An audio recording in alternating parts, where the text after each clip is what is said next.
अस्सलाम वालेकुम। तो आज के इस वीडियो में हम लोग MTH 104 मिड टर्म के जो मोस्ट इंपॉर्टेंट MCQs हैं 2023 के लिए, इस दफ़ा के लिए अगर आप इनको प्रिपेयर करते हैं तो आप इजीली जो है वो अच्छे नंबर ले सकते हैं। और याद रहे कि अगर आप इस वीडियो को पूरा नहीं देखते तो इससे अच्छी वीडियो अभी यूट्यूब पर कहीं पर भी आपको अवेलेबल नहीं है। तो आपने इस वीडियो को कम्प्लीट देखना है। अव्वल तो ये जो MCQs लिए गए हैं वो सब क्विज़ेस को, पास पेपर्स को मिलाकर ये एक फ़ाइल बनाई गई है। इसमें 80+ MCQs हैं सारे के सारे। अगर आप इस वीडियो को कम्प्लीटली देखते हैं और फाइल नहीं मांगेगा, क्योंकि फ़ाइल मांग के आपने क्या करना है, सारी चीज़ें यहाँ पर मैंने दी हुई है। जिसको देखनी, जो इंटरेस्टेड है वो उसको देख सकते हैं। और फाइल में नहीं देने वाला इसकी, तो आपने जो वीडियो है उसको कंप्लीट देखना है, आपको सारी चीज़ें समझ आ जाएंगी। तो सबसे पहले हमारे पास जो पहला MCQs है वो है 22/7 इज़ अ।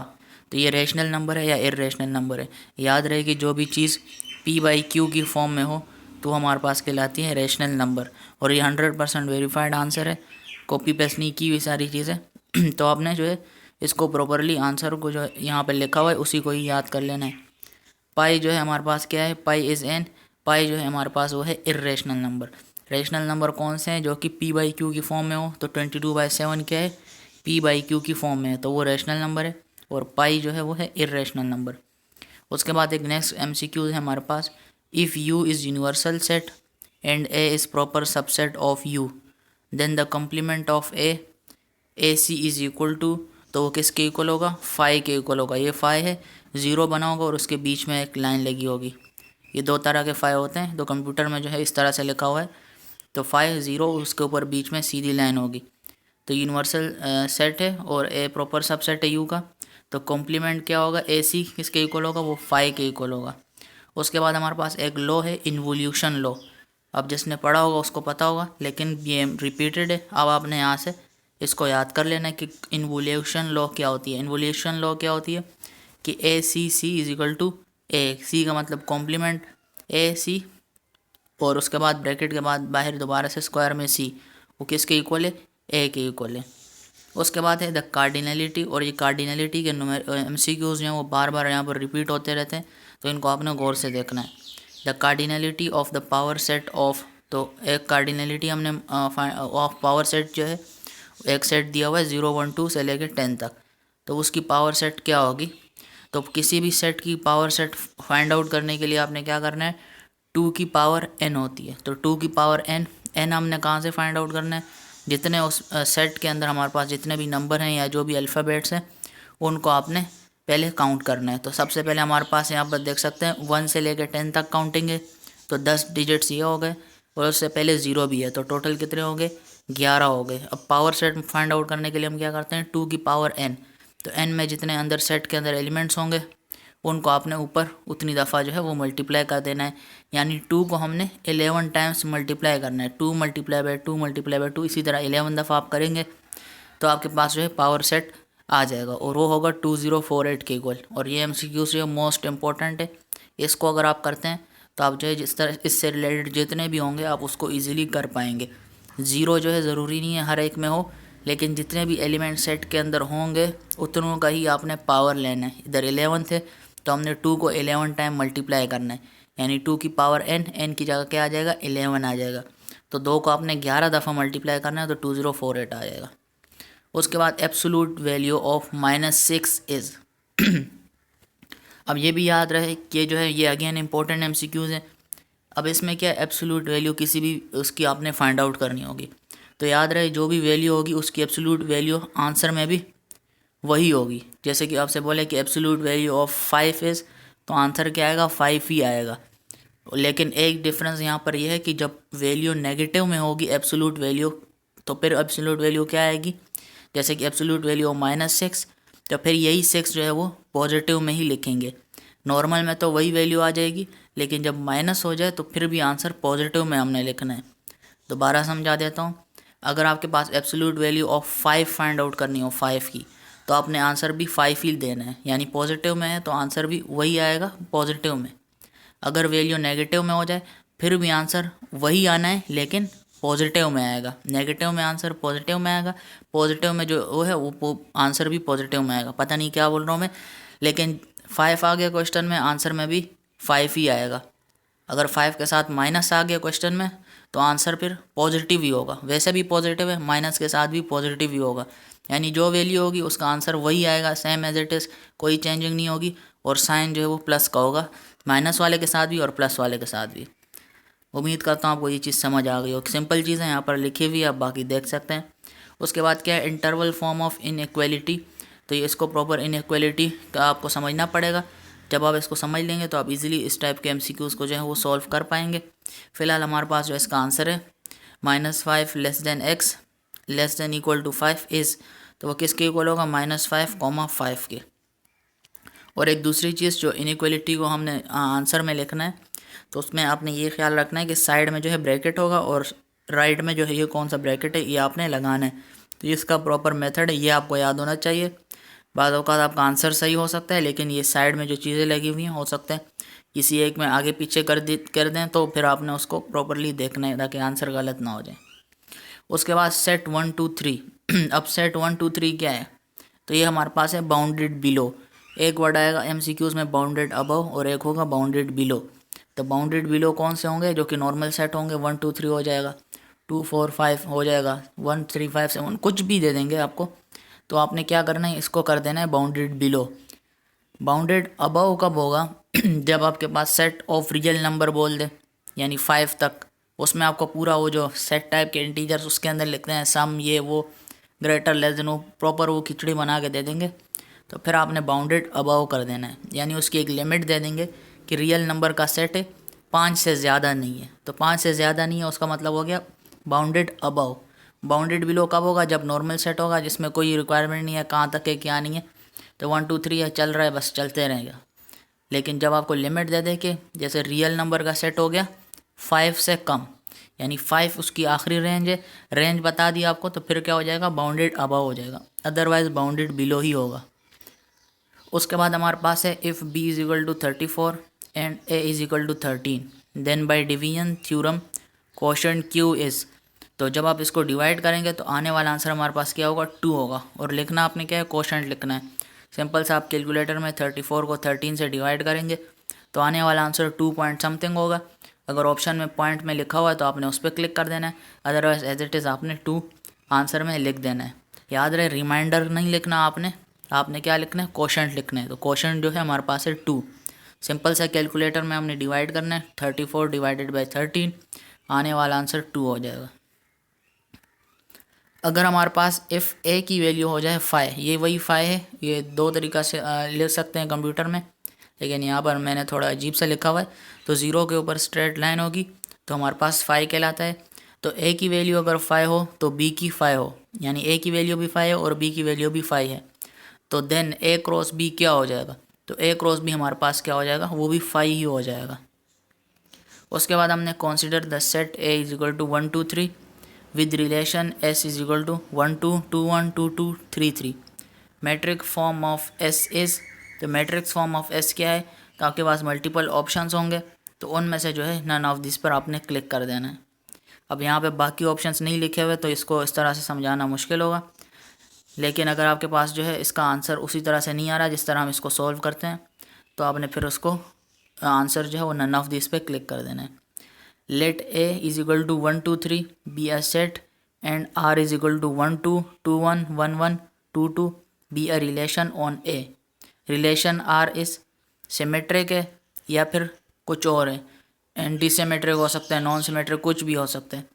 तब सिमेट्रिक कब होगा सिमेट्रिक हमारे पास तब होगा जब हमारे पास एक वैल्यू दोबारा रिपीट हो जाए रिवर्स फॉर्म में जैसे कि 1 2 3 है हमारे पास, तो एक रिलेशन यहाँ पर बना हुआ है 1 2 और दूसरा बना हुआ है 2 1। जब ये रिलेशन दोबारा से 1 से 2 पे ख़त्म हो गया, जब ये वापसी रिपीट हो जाए यानी 1 2 फिर 2 1 हो जाए, चाहे वो इसके बाद हो डायरेक्टली या इसके थोड़ी उसके बाद हो, 1 2 डिजिट्स के बाद हो, लेकिन जो भी वैल्यू रिपीट हो जाए, जैसे 1 2 फिर 2 शुरू में आ जाए 1 बाद में आ जाए, तो ऐसी जो रिलेशन होगी उसको हम क्या कहते हैं, सिमेट्रिक रिलेशन कहते हैं। अगर आपको सिमेट्रिक समझ आ गई तो इसके बाद जो दूसरी होगी वो उसका नाम क्या था, एंटी सिमेट्रिक है या ऐसे कुछ करके नाम है उसका, तो आपको वो भी समझ आ जाएगी।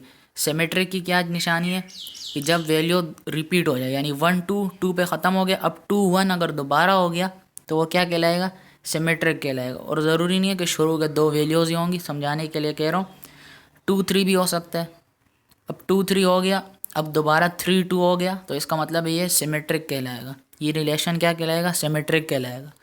और यहाँ पर एक और चीज़ भी है कि 2 2 भी आपस में पेयर बन सकता है, 1 1 भी बन सकता है, 3 3 भी बन सकता है। तो आपस में होगा तो उससे कोई फ़र्क नहीं है, लेकिन अगर दूसरी वैल्यू के साथ टच हो यानी 2 2 हो तो कोई मसला नहीं है।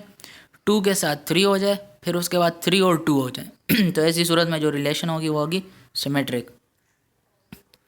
If x is equal to 3 mod 7 then x is equal to, तो ये आपने कैलकुलेटर सिंपल दबा देना है, आंसर आपके पास आ जाएगा 24। उसके बाद least common multiple of 8 and 10 is, तो एलसीएम आपने सिंपली निकालना है और इनकी जो वैल्यूज़ आएंगी साइड में जो फैक्टर्स होंगे उनको आपने मल्टीप्लाई करना है, तो आने वाला आंसर हमारे पास 40 होगा। एलसीएम जो है वो आप इजीली ले सकते हैं, 8 का लेंगे, 10 का लेंगे, इनको जो फैक्टर्स आएंगे उनमें से आपने को मल्टीप्लाई करना है और यहाँ पर आंसर लिख देना है। उसके बाद है let A is equal to 1 2 3 and let R be a relation on A defined by x divides y return x y, then हमारे पास रिलेशन क्या बनेगा? 1 1 1 2 1 4 2 2 2 4 4 4। अब यहाँ पे 4 कहाँ से आया? मेरे ख्याल में सेट के अंदर 1 2 3 के साथ 4 भी होना चाहिए, तो यहाँ पर इसको आपने देख लेना है 1 2 3 4, और उसके बाद जो हमारे पास रिलेशन बनेगा वो इस टाइप का कुछ बनेगा। उसके बाद let A is equal to 1 2 3 4 consider the relation R on A, तो 1 2 3 4 हमारे पास एक सेट है और उसका हमें रिलेशन बनाना है आर ऑन ए एज, तो 1 1 2 2 2 3 यहाँ पर कुछ रिलेशंस दिए हुए हैं, तो यहाँ पर आप देख सकते हैं। और यहाँ पर भी वही सेम चीज़ पूछी जा रही है कि सिमेट्रिक है या क्या है, तो मैंने आपको कहा था कि सिमेट्रिक की क्या निशानी है, और यहाँ पर आप देख भी सकते हैं कलर भी किया हुआ है, तो ये आपको समझाने के लिए किया हुआ है, तो आपको मेन चीज़ जो है वो समझ आ जाए। तो रिलेशन है हमारे पास, रिलेशन 1 2 2 2 2 3 3 2 है। अब यहाँ पर क्या रिपीट हो रहा है? 2 3 रिपीट हो रहा है, उसके बाद 3 2 हो रहा है, 2 3 और फिर जहाँ पे ख़त्म हो रहा है उसी से ही शुरू हो रहा है 3 2। और ये ज़रूरी नहीं है कि एक दूसरे के बाद हो सकता है ये 4 1 की जगह पे 3 2 लिखा हुआ हो, तो आपने इन सारी चीज़ों को गौर से देखना है, तो तभी आपको सारी चीज़ें समझ आ जाएंगी, क्योंकि ज़रूरी नहीं है एक दूसरे के बाद ही है, जैसे ऊपर भी बाद में आ रहा है, इधर भी बाद में आ रहा है, तो आगे पीछे भी हो सकते हैं, लेकिन आपने अपना कॉन्सेप्ट जो है वो क्लियर करना है। ये 2 3 है तो 3 2 फिर होगा, तो तभी हमारे पास वो रिलेशन क्या कहलाएगी? सिमेट्रिक कहलाएगी। तो ये थे पहले पेज के एमसीक्यूज़। अब दूसरे पेज की तरफ बढ़ते हैं, और दूसरे पेज में हमारे पास जो एमसीक्यूज़ हैं, याद रहे कि इस वीडियो को आपने कंप्लीट देखना है, अगर नहीं देखेंगे तो भटकते रहेंगे, क्योंकि यूट्यूब पर वीडियोस नहीं मौजूद। यही जो है मैंने सारी कंप्लीट यहाँ पर लिखी हुई हैं सारी चीज़ें एज इट इज़, आपने इनको करना है, तो आप इजीली जो है वो कोई भी अटेम्प्ट कर लेंगे और टाइम वेस्ट नहीं होगा आपका, सारी चीज़ें यहाँ पर दी हुई हैं। Let R be a relation on a set A, then R U R -1 is the, sorry ये तो ब्लैंक पढ़ रहा हूँ मैं, तो let R be a relation on a set है, आर जो है वो रिलेशन ऑन अ सेट है, तो क्या हो जाएगा? आर क्या हो जाएगा? R union R -1 is the symmetric closure of R. तो अब ये जो स्टेटमेंट टाइप एमसीक्यूज़ हैं, इनको समझाना तभी समझ आएगी सारी चीज़ें जब हमने लेक्चर लिए होंगे, क्योंकि ये मुझे ख़ुद भी नहीं पता, क्योंकि मुझे ख़ुद भी इस दफ़ा पेपर देना है। तो अगर हमने लेक्चर्स पढ़े होते तो हमें ये पता होता है इन्होंने क्या बोल रहे हैं, तो ये हमने प्रॉपरली जो है वो हैंडआउट्स तो खैर मिल नहीं रहे मुझे ख़ुद भी, वो मिलते हैं तो उसकी वीडियो भी मैं बना दूंगा। ये प्रॉपर लेक्चर देखना पड़ेगा कि हमारे पास जो है वो सिमेट्रिक क्लोजर, ये पूरी स्टेटमेंट है, इसको समझना पड़ेगा। फ़िलहाल हम इसको ऐसे ही रट लेते हैं कि आर के साथ जो रिलेशन होगा सेट में, सेट ए में, तो वो क्या कहलाएगी हमारे पास? आर यूनियन आर -1, वो क्या हो जाएगा? Symmetric closure of R. अब ये पूरी सीधी सीधी लाइन हैंडआउट से उठाई गई है, और इसी तरह से मैथ 104 में जितने भी एमसीक्यूज़ आएंगे तकरीबन आप यूँ समझ लें 6 से 7 जो एमसीक्यूज़ होंगे वो हैंडआउट्स के बीच में ऐसे ही लाइनें उठा के दे देते हैं। तो जो हैं वो मोस्टली इंपॉर्टेंट लाइन्स है वो यहाँ पर मैंने लिखी हुई हैं, उनको ही हम करते हैं और उनको आप रट लो, आपका पेपर जो है वो सही हो जाएगा, मसला नहीं होगा। तो let R be a relation on a set A, then R union R -1 is the symmetric closure of R. तो ये आपने याद कर लेना है। Determine when a relation R on a set A is not anti symmetric when there, तो हम से बोल रहे हैं कि यहाँ पर डिटरमाइन करें when a relation when a relation R is equal to 1y 1z, sorry मैं नीचे वाले में चला गया, determine when a relation R on a set A is not anti symmetric, कि कब रिलेशन आर जो है वो एंटी सिमेट्रिक नहीं होगा, कब नहीं होगा एंटी सिमेट्रिक। तो हमने यहाँ पर ये जो स्टेटमेंट है जो करेक्ट है उसको हमने क्लिक करना है कि there exist distinct elements A B belong to A such that A B and B A belongs to R. अब यहाँ पे जो बात लिखी हुई है वो है सिमेट्रिक की। तो सिमेट्रिक की क्यों लिखी हुई है, क्योंकि ऊपर उन्होंने क्या कहा है कि on a set A is not anti symmetric. Anti symmetric कौन सा नहीं है, तो इसका मतलब है सिमेट्रिक वाला हमने लिखना है, क्योंकि नॉट लिखा हुआ है नॉट एंटी सिमेट्रिक। एक है सिमेट्रिक, सिमेट्रिक में क्या है ए बी और बी है, तो यहाँ पर आप देख सकते हैं ए बी और बी ए लिखा हुआ है। तो ये जो है हमारे पास हो गया सिमेट्रिक, और हमसे पूछ रहे हैं कि not anti symmetric, anti symmetric कौन सा नहीं है, तो ये एंटी सिमेट्रिक नहीं है क्योंकि इसमें सिमेट्रिक की बात की गई है, तो आपने इस पर क्लिक कर देना है। अब इस तरह से भी आपसे ये पूछते रहते हैं, ये इनका तरीका है ताकि आपने इसको भी गलत कर देना है जो याद किया हुआ है। उसके बाद नेक्स्ट है हमारे पास consider the relation R is equal to 1y 1z and 3y then r minus 1 is. अगर इस टाइप के MCQs आ जाएँ कि 1y रिलेशन दी हुई है 1z 3y और r माइनस 1 आपने फाइंड आउट करना है, तो आने वाला आंसर क्या हो जाएगा हमारे पास r माइनस 1 लिखा हुआ है, तो आपने सिंपल सा इसको अपोजिट कर देना है पूरी इक्वेशन को, यानी 1y लिखा हुआ है तो y शुरू में आ जाएगा 1 बाद में आ जाएगा, इसी तरह z शुरू में आ जाएगा 1 बाद में आ जाएगा, 3y में y पहले आ जाएगा 3 बाद में आ जाएगा, बाकी सारी जो इक्वेशन है वो सेम आ जाएगी। 1y की जगह y1 z1 y3 हो जाएगा, यानी शुरू की वैल्यू दूसरे नंबर पे चली जाएगी, दूसरी वाली पहले नंबर पर आ जाएगी। तो r माइनस 1 जो है वो हम इस तरह से निकाल सकते हैं। अगेन लीस्ट कॉमन मल्टीपल का क्वेश्चन आ गया, और याद रहे कि एक लीस्ट कॉमन हो गया और ग्रेटेस्ट कॉमन डिवाइज़र हो गया, HCF जिसे आप कह सकते हैं। उसके बाद हमारे पास बाकी जो रिलेशन वाले हो गए, बीच बीच में से जो लाइनें उठा रहे हैं, सिमेट्रिक हो गया, रेशनल वाला हो गया, इनइक्वालिटी वाला हो गया। ये जो मेन MCQs हैं ये ज़्यादातर जो है रिपीट होते रहते हैं, 10 के करीब MCQs तो आपके इन्हीं से ही बन के आ जाएंगे सामने, तो इनको आपने लाजमी से जो है वो करना है। लीस्ट कॉमन मल्टीपल की बात करते हैं, 9 एंड 12 इज़। आपने इसका सिंपल सा LCM लेना है 9 एंड 12 का, और उनको मल्टीप्लाई करने के बाद जब आपके पास आंसर आएगा वो होगा 36। अब LCM किस तरह से निकालते हैं वो यहाँ पे मैं दिखा तो नहीं सकता आपको। 9 का आप अलग ले लें, 12 का अलग ले लें, उनके जो फैक्टर्स आएंगे उनको आपस में करके करेंगे मल्टीप्लाई, तो 36 आपके पास आंसर आएगा। और कॉमन लेना ज़रूरी है, कॉमन लेने के बाद जो वैल्यूज़ आएंगी उनको आपने मल्टीप्लाई करना है। Suppose R and S are relations on a set A, then ROR is the composition of R with S। तो ये स्टेटमेंट क्या है हमारे पास, फॉल्स है। ROR जब जहाँ पर आ जाए आपके पास ROR, आपने क्या करना है, स्टेटमेंट इज़ फॉल्स। अब एक क्वेश्चन जो है वो स्टेटमेंट का है और इससे रिलेटेड हो सकते हैं पेपर में आपके 3 से 5 के करीब MCQs इससे ही बने आ जाए, क्योंकि ये जो स्टेटमेंट ट्रू है फॉल्स है, ट्रू है फॉल्स है, पूरा पेपर इसी से ही दे देते रहे, बार बार देते रहते हैं। और ये जिसने एंड आउट्स की एक लाइन याद की होगी वही कर सकता है। इसीलिए जो है इंपॉर्टेंट जो लाइंस जो बार बार रिपीट हो रही हैं वो यहाँ पर लिखी हुई हैं, आप इनको रट लो, सही हो जाएगा पेपर, टेंशन नहीं होगी। वरना इन्होंने इतनी आपसे पूछना है सवाल कि स्टेटमेंट ट्रू है या फॉल्स है या ट्रू है, और ऑप्शन भी 2 ही होते हैं सिर्फ और सिर्फ, या तो ट्रू होगा या तो फॉल्स होगा, यानी यह आंसर सही या फिर गलत। तो इसको आपने देख लेना है कि ROR is the composition of R with S, so given statement क्या हो जाएगी, फॉल्स हो जाएगी। R and S are relation on a set A, then ROR is the composition of R with S, so तो given statement जो है वो false हो जाएगी। जहाँ पर ROR लिखा हुआ है तो ये कभी ट्रू नहीं हो सकती, फॉल्स ही होगी। उसके बाद let S be a non empty set, a partition of S is a subdivision of S into overlapping non empty subset, so अब ये स्टेटमेंट ट्रू है या फॉल्स है। अब इसकी जो ट्रिक है वो आपको मैं समझा देता हूँ। अब यहाँ पर जो है जब स्टेटमेंट कोई भी होगी, कोई भी तो नहीं होगी, यही होगी, लेकिन आपको याद थोड़ी होगी ये स्टेटमेंट पूरी। जब यहाँ पे लिखा हो ओवरलैपिंग नॉन एम्प्टी सबसेट, या सिर्फ और सिर्फ आप ओवरलैपिंग ही याद रख लें।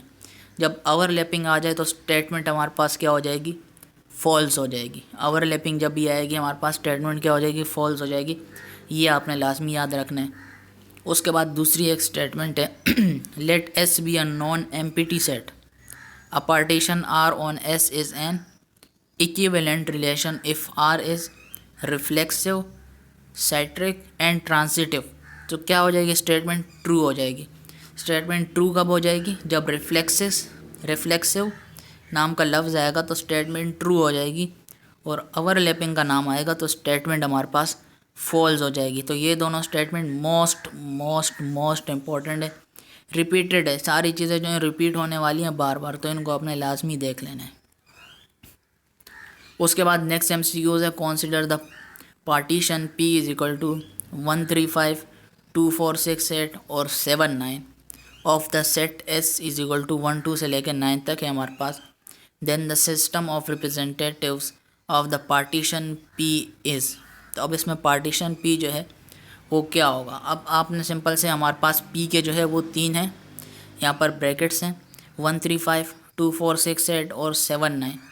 अब हमने इसको आपस में जो है इसकी रिलेशंस बना सकते हैं। तो जितने जितने अपने रिलेशन बना सकते हैं वो आप जो है वो बना लें अपने पास, अलग से नोटपैड वगैरह में लिख दें पेपर में जब ये क्वेश्चन आएगा। अब जो MCQs दिए होंगे उनमें से आपने जो है वो करेक्ट रिलेशन पर क्लिक कर देना है। अब इसके रिलेशन जो है वो आप जितने बनाना चाहे उतने बना सकते हैं। यहाँ पर जो मेन बन सकते थे वो यहाँ पर है 1 2 7 3 4 9 5 6 8 1 4 7 3 2 9 5 8 7। तो अब ये कुछ रिलेशंस थे तो यहाँ पर लिखे हुए हैं। अब यहाँ पर जो है ऑप्शन में हमारे पास जो है इनमें से कोई भी ऑप्शन आंसर में नहीं था सिवाय इस एक के 5 8 7 के। तो ये सारे जो है इसके पॉसिबल रिलेशंस हैं, लेकिन बाकी के सारे गलत लिखे होंगे। ये सारे के सारे हो सकते हैं आंसर में ना दे दे आपको सिर्फ और सिर्फ एक इनमें से उठा के आंसर में लिख दे, और बाकी सारे जो है वो अलग अलग लिखे हुए होंगे अलग अलग ऑप्शन में, और वो सारे गलत होंगे। तो आपने जो है वो करेक्ट वाले पर क्लिक कर देना है। अब ये रिलेशन बने किस तरह से हैं इनके? तो यहाँ पर हमारे पास देख सकते हैं 1 2 7 लिखा हुआ है, या फिर आप किसी भी जो रिलेशन बनाते हैं उसमें सबसे पहले उसकी पहली वैल्यू उठा ली। 1 3 5 में पहली वैल्यू उठा ली 1, यहाँ पर आ गई। दूसरे में से 2 उठा ली, तीसरे में से 7 उठा ली। तो यहाँ पर हमने एक रिलेशन बना दिया कि पहली वैल्यू उसका तीनों से उठा के यहाँ पर लिख दिया। याद रहे रिलेशन तीनों का ही बनेगा तभी आपने लिखना है, दो का रिलेशन नहीं बन सकता। यहाँ पर आपने जैसे कि एक को लिखा और दूसरे में से 2 उठा लिए, ऐसे आपने नहीं करना। ऑप्शन में उन्होंने ऐसे ही दिया होता है तो वो गलत हो जाएगा। दूसरा क्या है 3 4 9। अब मैंने दूसरी वैल्यू यहाँ से उठा ली 3 4 और 9, तो यहाँ पर मैंने दूसरी वैल्यू भी लिख दी। अब तीसरी वैल्यू कैसे लिखी हुई है यहाँ पर 5 6 8 5 6 8, यानी पहली वैल्यू यहाँ से ली हुई है, दूसरी यहाँ से ली हुई है 6 और 8। ये मेरे को खुद समझ नहीं आ रहा कि इन्होंने ऐसे क्यों किया हुआ है। हो सकता है कि ये सही हो, पहली वैल्यू इससे ले ली और दूसरी 6 8 इससे ले ली। 1 4 7 उसके बाद पहली उससे वैल्यू ले ली, दूसरे से ले ली 4 और तीसरे से ले ली 7। 3 2 9 उसके बाद पहली 3 से ले ली, दूसरी जो है वो 2 से ले ली और तीसरी 9 से ले ली। उसके बाद तीसरी वैल्यू जो है वो है 5, यानी पहली की आखिरी वैल्यू 5 हो गई, दूसरे की आखिरी वैल्यू 8 हो गई और तीसरे की पहली वैल्यू 7 हो गई। 5 8 और 7। तो अब यहाँ पर ये जो 5 6 8 है यानी पहले और दूसरे की दो वैल्यूज़ हैं, इसकी कन्फ्यूजन हो रही है मुझे, तो इसको आपने छोड़ देना है। और बाकी सारे जो ऑप्शन है वो यहाँ पर आप देख सकते हैं। पॉसिबल रिलेशन वो बना है जो कि तीनों में आप तीनों से ले रहे हो, यानी 5 ले रहे हैं 8 ले रहे हैं, तो साथ में आप दूसरे की भी कोई वैल्यू ले ले, 9 ले ले 7 ले ले, वो अब आप पे डिपेंड करता है आप क्या लेना चाह रहे हैं। तो अब यहाँ से ले लें, जो आंसर आपके पास ये सारे ब्रैकेट्स आ जाएंगे। ये 5 6 8 को छोड़ के फ़िलहाल, क्योंकि इनमें दो वैल्यूज़ बीच में से आ रही हैं और एक पहले में से आ रही हैं। तो रिलेशन आप वो बनाएं जो कि तीनों में इंक्लूडेड हो, और आंसर आपके पास 5 8 7 आ जाएगा। आपने उस पर क्लिक कर देना है, और ये बाकी भी आपके पास आंसर में इंक्लूडेड है, लेकिन ये आप पे डिपेंड करता है कि आप कौन सा उस पर क्लिक करते हैं। उसके बाद नेक्स्ट है consider a given set A, a relation R on a set A is reflexive if R A for every A belongs A, that is a comma a belongs to r for every a belongs to r। सो ये इतनी लंबी इन्होंने लिखी हुई है, belongs to जहाँ पे भी लिखा हुआ है तो उसका सिंबल यहाँ पर मैं लिख नहीं सकता था कंप्यूटर में, तो उसकी जगह बिलोंग्स टू डायरेक्ट हमने लिख दिया है। Every A belongs to A, that is A belongs to R for every A belongs to R. अब जहाँ पे भी ये चीज़ें आ जाएँ आर बिलोंग टू आर, आपने वहाँ पर क्या लिख देना है, गिवन स्टेटमेंट जो है वो है ट्रू हमारे पास, क्योंकि उन्होंने एज इट इज़ लाइनें उठाई हुई हैं हैंड आउट से, तो इनका हम कुछ नहीं कर सकते, इनको रट्टा ही लगा सकते हैं कि क्या है, गिवन स्टेटमेंट जो है वो है ट्रू। जहाँ पे ये चीज़ें आ जाए belongs to R, for every belongs to R, R बार बार हो रहे हैं, तो स्टेटमेंट क्या हो जाएगी, ट्रू हो जाएगी। अब जब बात आती है प्राइम फैक्टराइजेशन की, तो उसमें 50 की क्या होगी, तो आपने 50 का एज इट इज़ एलसीएम लेना है और उसके साथ साइड में जितने भी फैक्टर्स आएंगे वो आपने एज इट इज़ लिख देने हैं। जैसे यहाँ पर सबसे पहले आ जाए 2, सॉरी ये 2 नहीं होगा, ये होगा हाँ 2 है, तो 25 2 ज़ार हमारे पास जो है 50 हो जाएगा। फिर 25 को हम 5 25 कर देंगे और नीचे जो 5 बनेगा उसको 5 1 ज़ार 5 कर देंगे।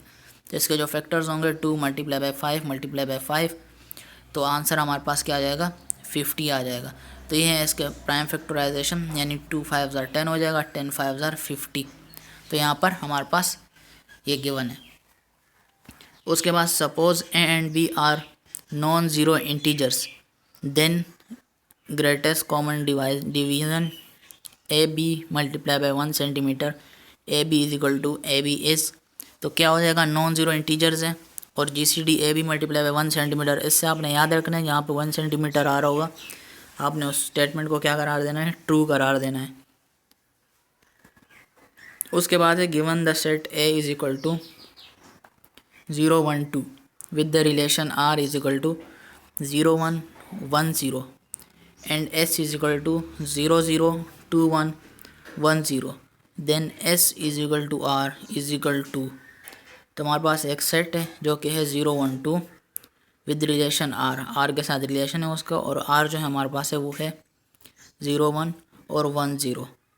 तो क्या कह रहे हैं, and s is equal to 0 0 2 1 1 0, then s is equal to r, और r इज इक्वल टू क्या हो जाएगा, तो इसको हमने प्रॉपरली जो है इनके साथ रिलेशन को देखना है और उसके बाद हम इसको इजीली फाइंड आउट कर सकते हैं। करना क्या है, हमारे पास जो 0 1 है उस पहली वाली में अगर मैं यहाँ पे लिख पाऊँ थोड़ा सा, तो यहाँ पर सबसे पहले हमारे पास जो है वो है, सॉरी यहाँ पर मैं लिख नहीं सकता, थोड़ा सा जूम आउट करना पड़ेगा हमें। तो सबसे पहले क्या है हमारे पास, यहाँ पर 0 1 है, यहाँ पर 0 1 हो गया और पहली ब्रैकेट में से मैंने 0 1 ले लिया, यहाँ पर आप देख सकते हैं ये 0 1 ले लिया। उसके बाद नीचे वाली ब्रैकेट में क्या है, 0 0 2 1 और 1 0। तो अब मैंने वो वैल्यू उठानी है जो कि इसके साथ रिलेटेड हो।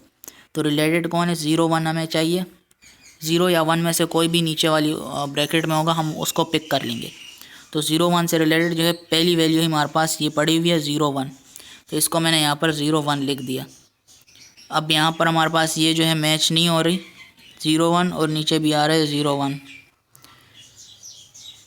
हाँ तो ये नहीं हो सकती। उसके बाद हमारे पास, सॉरी यहाँ पर मैं उल्टा कर रहा हूँ सारी चीज़ें, ये वीडियो फालतू में लंबी ना हो जाए इतनी ज़्यादा। यहाँ पर आप देख सकते हैं कि सबसे पहले हमारे पास एक रिलेशन ये रहा 0 1 और 1 0 का। उसके बाद जो है एस है हमारे पास, एस के 0 0 2 1 और 1 0। अब रिलेशन जो है इन दोनों का हमने बनाना है, क्योंकि है S is equal to R is equal to क्या हो जाएगा, तो क्या होगा हमारे पास, एस जो है वो है 0 0 और ऊपर जो है हमारे पास है आर जो है वो है 0 1, तो 0 1 यहाँ पर लिख दिया मैंने। अब क्या हो जाएगा, ये 0 इस 0 से कैंसिल हो जाएगा, तो आंसर क्या आ जाएगा 0।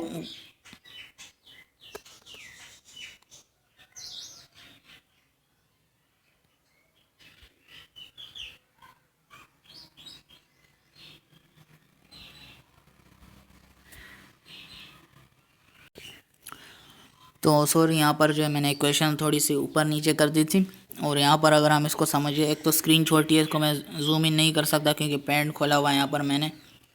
तो यहाँ पर क्या लिखा हुआ था, रिलेशन, सॉरी रिलेशन एक आर दी हुई थी हमारे पास, सॉरी यहाँ पर हो रहा है फ़िलहाल, यहाँ पर पेंट ओपन कर लेते हैं।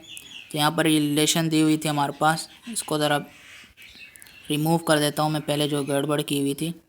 तो यहाँ पर सबसे पहले मेरे पास यहाँ पर एक वो दी हुई है, रिलेशन दी हुई है 0 1 और 1 0 की, उसके बाद एस की दी हुई है, और देन बोल रहे हैं कि एस इक्वल टू आर है, यानी एस और उसके बाद आर और उसके बाद क्या इक्वल होगा, यानी सबसे पहले हमने एस को लिखना है। तो S is equal to R है, तो एस की वैल्यू क्या है हमारे पास 0 0, तो यहाँ पर फर्स्ट करें हमने लिख दी 0 0। अब उसके नीचे रिलेशन में क्या है, आर में 0 और 1, यानी ज़ीरो से रिलेटेड क्या है हमारे पास, 0 1 भी है और 1 0, दोनों को हम लिख सकते हैं क्योंकि दोनों में 0 इंक्लूडेड है। तो सबसे पहले मैं इस वाली वैल्यू को लिख देता हूँ 0 1, तो नीचे मैंने लिख दिया 0 1। अब यहाँ पर 0 0 जो है वो यहाँ से एक दूसरे से कैंसिल आउट हो जाएगा, तो आने वाला आंसर क्या आ जाएगा, 0 1 हो जाएगा। तो यहाँ पर पहला आंसर आप देख सकते हैं 0 1 हमारे पास यहाँ पर लिखा हुआ है। उसके बाद दूसरा रिलेशन देखते हैं हमारे पास क्या है, वो है 2 1 का। एस को हमने आर के इक्वल देखना है, तो दूसरा हमारे पास क्या है 2 1 है। तो 2 1 मैं यहाँ पर लिख देता हूँ, यहाँ पर रेजर पता नहीं कहाँ पे होगा, तो दूसरा हमारे पास है 2 1। अब इसको समझना ज़रूरी है क्योंकि इससे रिलेटेड कुछ भी आ जाएगा फिर आप बैठे रहोगे पेपर में। तो 2 1 आ गया हमारे पास, और उसके बाद दूसरी इक्वेशन में हमारे पास 1 से रिलेटेड कौन सी इक्वेशन है, ये रही 1 0। इसमें 1 इंक्लूडेड है, 2 नहीं है, सिर्फ और सिर्फ एक डिजिट का होना ज़रूरी है। तो 1 है हमारे पास, नीचे भी 1 और 0 है, तो यहाँ पर लिख देंगे 1 और 0। अब क्या हो जाएगा, 1 इससे क्रॉस आउट हो जाएगा, उसके बाद क्या बचेगा 2 और 0। तो यहाँ पर आप देख सकते हैं वैल्यू दी हुई है 2 और 0, तो 0 1 हो गया हमारे पास और 2 0 हो गया। अब तीसरी वैल्यू रहती है हमारे पास, वो है 1 0। अब 1 0 को कैसे फाइंड आउट करना है, तो इस साइड में लेफ्ट साइड में कर रहा हूँ 1 और 0। 1 और 0 को यहाँ पर लिख दूंगा मैं, और हमारे पास जो R है उसके अंदर हम देखते हैं 1 और 0 किस में है। तो 1 0 शुरू वाले में 0 1 है, दूसरे में है 1 0। तो हमें एज इट इज़ वैल्यू नहीं लिखनी, हमने कौन सी लिखनी है, क्रॉस वाली वैल्यू, ताकि हम उसको कैंसिल आउट करें और आंसर लिख दें। तो अगर हम 0 1 वाली यानी पहली वाली वैल्यू को लेते हैं, क्योंकि 1 तो दोनों में कोई भी आप ले सकते हो, लेकिन हमने क्रॉस वाली वैल्यू जिससे हम कैंसिल आउट कर सकते हैं वो लेनी है। तो हमने यहाँ से क्या लेनी नहीं है, अगर हम 1 0 लेते हैं तो ये इस तरह से आ जाएगा और इसको हम कैंसिल नहीं कर सकते। हमने कौन सी वैल्यू लेनी है, पहली वाली 0 1 लेना है। अगर यहाँ पर 0 होगा और इसके बाद 1 होगा यहाँ पर अगर 1 से हम 1 क्रॉस में कैंसिल कर देंगे, क्या बच जाएगा, सॉरी 1 को नहीं करेंगे हम, यहाँ पर 0 को करेंगे। क्रॉस में जो है वो इस तरफ से 0 करना है हमने, जैसे यहाँ पर 1 1 किया था तो इसी तरह से 0 भी इसी तरह से इसमें होगा, और आने वाला आंसर क्या हो जाएगा, 1 1 हो जाएगा। तो यहाँ पर आप देख सकते हैं 0 1 1 1 2 0। मैं इसको अगर कॉपी पे समझाता तो ज़्यादा अच्छे से समझाता, क्योंकि यहाँ पर मुझे प्रैक्टिस नहीं है इसको करने की, तो इसी वजह से सारी ये चीज़ें हो रही हैं फालतू। तो इसका जब हम रिलेशन बनाएंगे तो आने वाला आंसर हमारे पास ये होगा 0 1 1 1 और 2 0। इस क्वेश्चन में ही सारा टाइम हमारा ज़ाया हो गया यहाँ पर, लेकिन ये इंपॉर्टेंट था। रिलेशन बनाया हमने, किसके इक्वल था, S इजिकल टू R, यानी S की जो 0 0 वैल्यू है इसको हम सबसे पहले टॉप में लिखेंगे, और नीचे वाले में से अगर 0 मैच हो रहा है तो उसमें से जो 0 होगा उसको कैंसिल आउट कर देंगे, यानी सेम होगा क्रॉस में राइट साइड पे, और लेफ्ट साइड वाले को टॉप और बॉटम क्रॉस में कैंसिल कर देंगे। बचा हुआ आंसर हमारे पास S इक्वल टू R में आ जाएगा। अब चूँकि S को इजिकल टू R को करना था तो हमारे पास जो है आंसर भी 3 वैल्यूज़ में आएगा, जो कि यहाँ पर लिखा हुआ है। उसके बाद अगेन हमारे पास इन्होंने स्टेटमेंट बुक से उठा के लिख दिए, let M be a fix positive integers, 2 integers A and B are said to be congruent modulo M if M divides A minus B so the given statement is true. कैसे पता चलेगा, रट्टा ही लगाएंगे और क्या करेंगे, M डिवाइड्स करेंगे A minus B से, तो स्टेटमेंट क्या हो जाएगी, ट्रू हो जाएगी। ये बीच बीच में पर्पल पर्पल करके लिखा हुआ है, पर्पल है, बताइए कौन सा कलर है। तो अगर ये आप करते हो डायरेक्टली इसको माइंड में रखते हो तो कोई भी MCQs जो है वो आपसे रॉन्ग नहीं होगा। जैसे कि यहाँ पर S इजिकल टू R को मैंने R इजिकल टू S कर दिया। तो ये चीज़ें आपने इसको लाजमी देखना है कि इसमें क्या बताया जा रहा है और क्या क्या चीज़ें हैं। अगर हम M को डिवाइड करते हैं A माइनस B से तो स्टेटमेंट क्या हो जाएगी, ट्रू हो जाएगी। उसके बाद थर्ड पेज की तरफ बढ़ते हैं, और ये हमारे पास सेकंड लास्ट पेज है, और इसके बाद लास्ट होगा एक और पेज।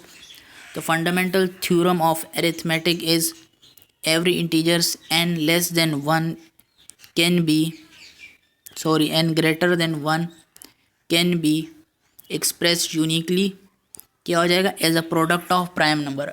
अगेन ये इन्होंने लाइन जो है वो हैंड आउट से एज इट इज़ उठा के दी हुई है। तो अगर आप सब चीज़ों को करते हो, यही जो स्टेटमेंट्स दी हुई हैं इनको ही कर लेते हो, तो आपके काफ़ी सारे स्टेटमेंट जो है वो क्लियर हो जाएंगे, जो कि रिपीट हो रहे हैं बार बार। तो जाहिर सी बात है पेपर में जो चीज़ रिपीट होगी वही जो है हमने लाजमी करनी है। तो फंडामेंटल थ्योरम है, ये थ्योरम की बाकायदा लाइन इन्होंने ली हुई है कि थ्योरम ऑफ अरिथमेटिक के मुताबिक हर एक इंटीजर जो है वो n greater than 1 can be express uniquely as a product of prime number. n जो है 1 दिया हुआ है और ये क्या जो है प्राइम हो गया, और as a product of prime number यहाँ पर आपने आंसर में लिख देना है n ग्रेटर देन 1। इसी को आप याद रखेंगे तो आप आंसर जो है वो आपको खुद ब खुद ही याद हो जाएगा। दूसरा हमारे पास यहाँ पर एक क्वेश्चन है, let A B a set of real number, और ये मैंने खुद से नहीं लिखे, ये प्रॉपर जो है क्विजेस में आ रहे हैं, पास्ट पेपर में रिपीट हो रहे हैं। तो ये जो स्टेटमेंट इज़ ट्रू फॉल्स, अगर आप ये सोच रहे हो कि ऐसा कैसे आएगा, एक ही आएगा, एक एक नहीं आएगा। मैथ में जो है हमारे पास ट्रू और फॉल्स से रिलेटेड आपके पास 5 से 6 के करीब तो यही ट्रू और फॉल्स वाले आएंगे, तो तब आपको समझ आएगी चीज़।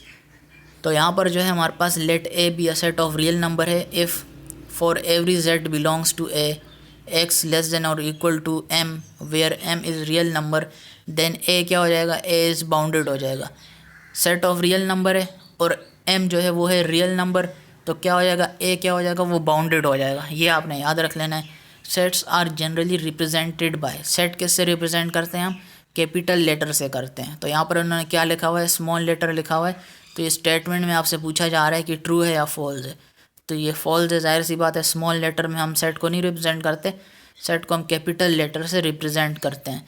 रिप्रेजेंट का मतलब जैसे कि लिखा होता है ए इज इक्वल टू 1 2 3 4 या बी इज इक्वल टू 3 4 6 8, तो जो भी सेट को रिप्रेजेंट कर रहे हैं, यानी ए रिप्रेजेंट कर रहे हैं, बी रिप्रेजेंट कर रहे हैं, तो हमारे पास जो है वो कैपिटल लेटर में होगा, स्मॉल में नहीं होता। अगर आप लिखते हो इसका मतलब ये नहीं है कि ये स्मॉल में आता है, लेकिन हमारे पास किस में आता है, कैपिटल में आता है। तो ये स्टेटमेंट क्या हो गई, फॉल्स हो गई, कि स्मॉल में नहीं होता। Number of element in power of a set, again ये पावर ऑफ अ सेट का आ गया, मैं पहले आपको इसको डिटेल में समझा चुका हूँ। पावर ऑफ अ सेट क्या दी हुई है, 1 2 3 4 दी हुई है, और हमें वो फाइंड आउट करनी है। जहाँ पे भी power of a set find out करनी हो तो 2 की पावर n, तो 2 है, 2 हम लिख देंगे क्योंकि वो फॉर्मूला है हमारे पास, 2 लिख दिया, और 2 की पावर n, n में क्या आएगा, जितने एलिमेंट्स अंदर होंगे सेट के अंदर, तो कितने हैं, 1 2 3 4, तो टोटल 4 है हमारे पास। तो 2 की पावर 4 हो जाएगी, और इसका मतलब क्या होगा कि 2 को हमने 4 दफ़ा मल्टीप्लाई करना है, यानी 2 मल्टीप्लाई बाई 2 क्या हो गया, 4, फिर 4 मल्टीप्लाई बाई 2, 4 2 ज़ार 8 हो गया, फिर 8 मल्टीप्लाई बाई 2, 8 2 ज़ार 16, यानी 2 को 4 दफ़ा मल्टीप्लाई करेंगे, आंसर हमारे पास 16 आ जाएगा। उसके बाद हमारे पास है 8 an odd element in the set is, अगर ऐसे MCQs आ जाए मज़ा आ जाएगा हमारे पास, और ये किस्मत वालों का मिलते हैं हमारे पास। एन ओड एलिमेंट हमने बताना है इनमें से 2 4 और 6 7, 2 4 6 हमारे पास एवन नंबर है, और 7 हमारे पास है ओड नंबर, तो ये ओड हमारे पास क्या आ जाएगा, 7 आ जाएगा। अब हमारे से पूछ रहे हैं कि ग्रेटेस्ट कॉमन डिवीजन 31 और 15 का क्या होगा, तो 31 को आपने अलग से कर लेना है और 15 को आपने अलग से कर लेना है, तो इनका क्या होगा, ग्रेटेस्ट कॉमन डिवीजन 1 ही होगा। उसके बाद हमारे पास जो है नेक्स्ट है, if p is a prime number and p does not, और सॉरी यहाँ पर ग्रेटेस्ट कॉमन डिवीजन जो है वो कुछ और भी हो सकता है, लेकिन क्या होगा, ऑप्शंस में जो है वो जो आपका आर होगा वो नहीं होगा, तो आपने क्या लिख देना है, फिर 1 लिख देना है। अदरवाइज़ हो सकता है, लेकिन उन्होंने ऑप्शन में वो नहीं लिखा होगा जो आपका आर है, तो फिर आपने 1 पे ही क्लिक कर देना है। If p is a prime number and p does not divide, ये क्विज़ेस में बार बार आ रहा है, बार बार इस दफ़ा की क्विज़ेस में आ रहा है, तो इसको तो लाजमी याद कर लेना है आपने कि क्या कह रहे हैं कि if p is a prime number and p does not divide a, देन greatest common division p comma a equal to क्या हो जाएगा, 1 के इक्वल हो जाएगा। इसको क्या याद करना है आपने, सिर्फ और सिर्फ ये याद रखना है कि अगर p is a prime number GCD PA आ जाए तो क्या किसके इक्वल होगा, 1 के इक्वल होगा। नेक्स्ट है हमारे पास let a and b B a real number, a और b जो है वो रियल नंबर है, then a minus B is less than and equal to, किसके इक्वल होगा, जब a माइनस बी आ जाए तो उसको आपने किसके इक्वल रख देना है, a प्लस बी के इक्वल रख देना है। a माइनस बी आ जाएगा तो आपने उसको a प्लस बी के इक्वल रख देना है। तो यही आपने याद रखना है यहाँ से, ये भी प्रॉपर जो है वो स्टेटमेंट बुक से उठाई हुई है, ये सारी ये दूसरी भी जो है बुक से उठाई हुई है उन्होंने, ये एक ही जगह की दोनों है हमारे पास। तो फिर हमारे पास नेक्स्ट है let a and b be real number, then a plus minus B is greater than equal to, किसके इक्वल होगा, plus a plus minus b जब आ जाए और वो ग्रेटर देन हो तो आंसर क्या हो जाएगा, a माइनस बी, तो वो क्या होगा हमारे पास, ट्रू होगा। इसका मतलब है ये इक्वेशन भी जो है वो है करेक्ट, जब स्टेटमेंट ट्रू है तो इक्वेशन में क्या बोल रहे हैं कि वो है correct, a plus minus B greater than और equal to a minus B, तो स्टेटमेंट क्या हो जाएगी, वो हो जाएगी ट्रू। और ख़ुद से नहीं लिखा हुआ, ये आपने बार बार जो है वो इसको रिपीट करना है ताकि आपके जो पेपर में आएगा तो आप उसको ईजिली कर पाएँ, क्योंकि ये रिपीट होता रहता है बार बार, ये दोनों स्टेटमेंट इंपॉर्टेंट है। The distance between 10 and 14 on the real line is, again ये रियल लाइन का जो क्वेश्चन है ये बार बार रिपीट होता रहता है MCQs में, और इसको फाइंड आउट करना बहुत ही ईजी है, रट्टा नहीं लगाना। आपने क्या करना है, डिस्टेंस बिटवीन फाइंड आउट करना है। किसका फाइंड आउट करना है, 10 एंड 14 का रियल लाइन पे। तो डिस्टेंस कैसे फाइंड आउट करते हैं, जो हाईएस्ट वैल्यू होगी उसमें से आपने लोवेस्ट को माइनस कर देना है। यानी 14 में से 10 को माइनस करेंगे तो क्या आएगा, आंसर 4 आएगा। तो आपने वो लिख देना है। और याद रहे कि ग्रेटेस्ट में से जो माइनस करते हैं तो माइनस फॉर्मूले का होगा, यानी a माइनस बी जैसे होता है तो फॉर्मूले के अंदर आ रहे हैं, तो आपने उसी को ही लेके चलना है। यानी ग्रेटेस्ट में से जो भी वैल्यू होगी उसको हमने बीच में माइनस फॉर्मूले का लगाना है। अब हो सकता है 10 के साथ माइनस हो, सही है, लेकिन हमने माइनस फिर भी लगाना है फॉर्मूले का। तो 14 माइनस फिर 10 होगा तो उसको -10 ब्रैकेट में लिख देंगे। तो माइनस माइनस से क्या हो जाएगा, प्लस हो जाएगा। और 14 + 10 हम करेंगे तो फिर 24 आंसर आएगा। ये याद रखना है आपने। अगर क्वेश्चन में माइनस लग जाए तो फॉर्मूले में माइनस रहेगा लाजमी, क्योंकि वो फॉर्मूले का माइनस है। उसके बाद क्या है, cardinality of empty set is zero. तो ये स्टेटमेंट क्या है, ये हमारे पास जो है वो ट्रू स्टेटमेंट है कि कार्डिनलिटी ऑफ एम्प्टी सेट क्या हो जाएगी, वो ज़ीरो होती है। और ये स्टेटमेंट हमारे पास बिल्कुल करेक्ट है। ये तो रटना है आपने, लाजमी जो है रट लें इसको, ट्रू है। Cardinality of set A B is, ये भी सिंपल है, बार बार पूछा जाता है, क्या है वो होगी, ए बी की क्या होगी, कार्डिनलिटी ऑफ सेट 1 हो जाएगी। और ये इंटरवल सेटिस्फाइंग, अगेन मैं जो वो जितने भी यहाँ पर लिखे हुए हैं सब इंपॉर्टेंट है, एक दूसरे से बढ़ के इंपॉर्टेंट है। यही आप वीडियो देख लो, गारंटी देता हूँ यूट्यूब पे इससे अच्छी और कोई दूसरी वीडियो आपको मिल ही नहीं सकती, क्योंकि मौजूद ही नहीं थी। तभी मैं खुद ही ढूंढ रहा था, मुझे खुद नहीं मिल रही थी, फिर मैं खुद ही रिसर्च करके सारी चीज़ें एक ही वीडियो में यहाँ पर आपके सामने पेश कर दी हैं। अगर आप अभी भी नहीं देखते तो बस ये नहीं देखें। नंबर ऑफ एलिमेंट्स, सॉरी ऊपर, the interval satisfying the inequality, inequality के जो भी हैं उनको आप प्रॉपर आपको सॉल्व करना पड़ता है। तो 0 ≤ 2x ≤ 3 क्या हो जाएगा, ऑप्शन जो भी दिया होगा आपने नन पे जाकर क्लिक कर देना है। या फिर इनइक्वालिटी अगर आपको आती है कि इस तरह से सॉल्व करते हैं कोई भी क्वेश्चन, तो आपने उसको सॉल्व कर लेना है और आंसर लिख देना है। तो इसका आंसर जो था MCQs में मौजूद नहीं था और नन हमने यहाँ पर लिख दिया। और वीडियो वालों क्या करते हैं, वो जो भी MCQs होते हैं उसको एज इट इज़ रिपीट करते रहते हैं। तो आंसर जो इसका अभी यही है, तो बाद में भी यही होगा। उन्होंने सही वाला नहीं लिखना उसके अंदर, तो नन ही आपने क्लिक कर देना है।